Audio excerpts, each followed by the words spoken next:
Hey, what's up? My name's Ryan. In this video, I'm going to give you 3 controversies, 3 problems with Moonlight Sonata. Moonlight Sonata is one of the most famous pieces we have, and it's written by the greatest composer ever, Beethoven. So these are not problems with what Beethoven did. Beethoven didn't have an issue when he wrote this piece. These are also not mistakes I see people necessarily making. These are 3 things in Moonlight Sonata in particular that are difficult to interpret. These are things that basically, there are 3 different topics that they fall kind of in this weird spot where you could interpret them one way, you could interpret them another way, and no matter which way you go, someone in the world is going to tell you you're doing it wrong. So my goal here is to kind of shine some light on the issue so you can go, oh, I didn't even know that was a problem. I should really think about that when I'm playing Moonlight Sonata. First up here, we have the pedal. This has literally been argued about, I think, forever in this piece, is how much do you pedal, how much do you not pedal? Now, Beethoven says senza sordina, which means without mute. Now you might be thinking without mutes, what's that even mean? Well, the mute is basically a way of saying the damper, that part that pushes on the string to say, hey, don't make noise anymore. Beethoven says to play without mutes, basically a way of saying, hey, use the pedal, get that mute off those strings so the sound really opens up in its pedal. Now some people have taken this to mean that, hey, put the pedal down, basically pull those mutes off the strings and leave the pedal down the entire piece, never change no matter what. Other people have taken it to mean, no, you should use the pedal. It's just a general, hey, use the pedal, but then change the pedal, of course, as you normally would. So here's a little bit with changing the pedal.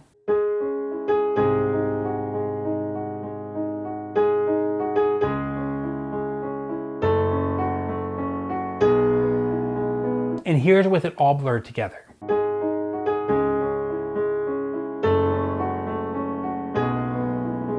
Now, one of the biggest issues we have with this is that actually Beethoven's piano did not ring for as long as our modern piano. This is the keyboard, but on a real piano, especially like a 9-foot concert grand, those long strings will ring. They will sustain that sound for so long. You actually get way more blurriness than Beethoven would have on his original instrument, which was much smaller, and the strings didn't have near as much sustain. In fact, I've heard this piece played on the forte piano, his original instrument, just with the pedal down the whole time, and it sounded great. It didn't have near as much blur as you maybe heard in this, but especially what you would hear on a full-size piano. I don't want this first point to go on forever, so to kind of bring this to a conclusion here, if you want to change your pedal with the chords kind of as normal, there might not be anything necessarily wrong about that. You could be not interpreting Beethoven's marking correctly. If you do want to go the route where you just hold the pedal down the whole time, it's not super possible on our modern instrument. So what you might have to do is kind of a blend of the two. So for example, if you have a real piano, this is the keyboard, but if you have a real piano, you can lift your foot up part way and get rid of some of that sound without doing it all the way cut off with the pedal. And that's kind of the best solution that I do with this one. If you want my personal interpretation, I kind of use that pedal a little bit to cut out some of the sound, but I do like the overhang, but I recognize on the modern piano, I can't make sounds ring for 30, 45 seconds because it would just get in the way and then muddy up the whole sound. So option 1, change with the chords. Option 2, hold the pedal down and do partial changes to get rid of some of the sound. Issue number 2, this rhythm right here. Now most of us have always heard this rhythm performed like this. So that little tiny right hand note, the little 16th note, comes halfway in between the left hand 8th notes. But that's actually not a perfect reading of the rhythm. We have a dotted 8th note and then a 16th note and then triplets on the bottom. So we have what we call 4 against 3. It's just the first 3 of the 4 are tied together into one dotted 8th note. Then the last 4 is by itself over here. So we have 4 and 3, which is actually a rhythm that sounds like this. If you were to literally play it, sound like this.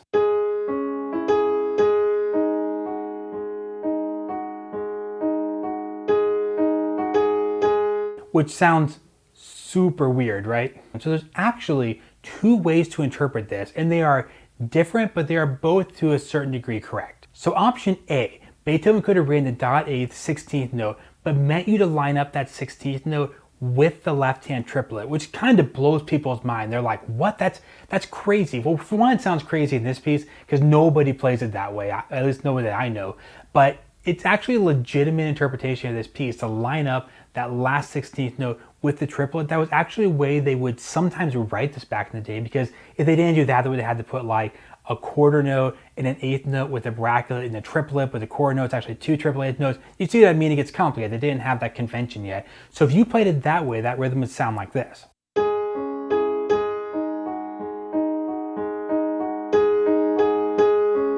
Now that's really straightforward, and like I said, especially awkward because we're not used to this piece being played that way, but just because we're not used to being played that way doesn't mean it's a right interpretation. So that is one option. The other option is what you typically hear, and that's actually to play it like this, where we put that 16th note, like I said earlier, halfway between the left hand eighth notes, which is actually not the original rhythm either. Some people say, well, that's the original rhythm, right? It's halfway. Well, no, because the left hand's a triplet, the right hand is broke up into groups of 4, and this is here. What you're actually doing, you put that halfway in between, is making the right hand to a triplet and making that like the last 16th note of triplet eighth notes. So again, it's a little different rhythm than what he literally notated. I don't want to dive into like a 10-minute rhythm notation discussion, but it's still slightly different. So the literal interpretation is almost definitely wrong. Do not do this, where you chop in right away. That's pretty awkward. That's almost definitively wrong. The two right interpretations you could have is what you typically hear right here, where you come in halfway between the two, or sync it up with the last triplet like this.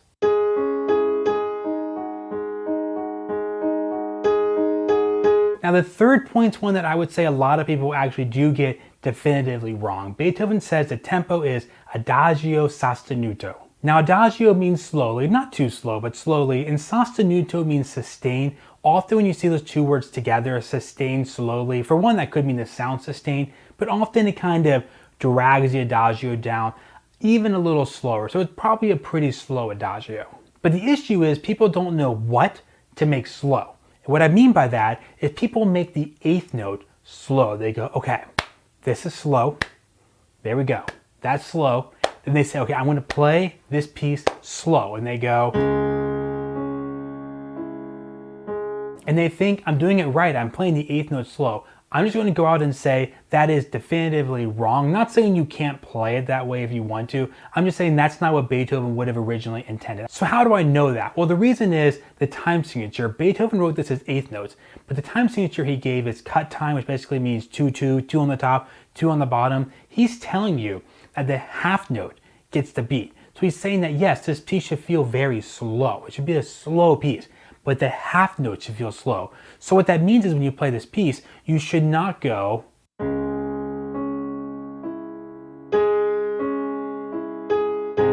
if you're doing that, you're making the eighth note slow. And also you're gonna make this piece take like 15 minutes and everyone will hate you by the time you're done because it will go on and on forever. What we want to do is we do want to go really slowly, but we want to apply that slowness to either the quarter note or even better would be the half note. So check this out. We're going to go really slow, even slower than we did earlier, just like this. But we're going to put 6 notes into every one of these snaps because there are 6 eighth notes, 6 triplet eighth notes in every single half note. So something like this.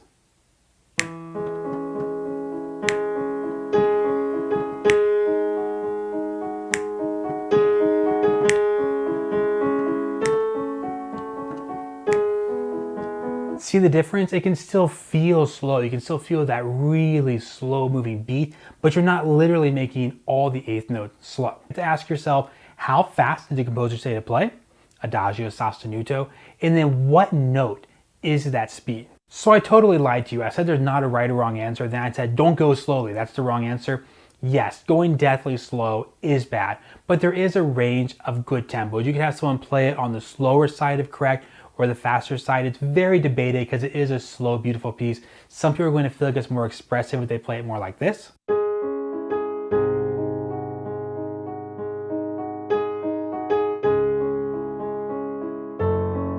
And some people like me will end up a little more like this.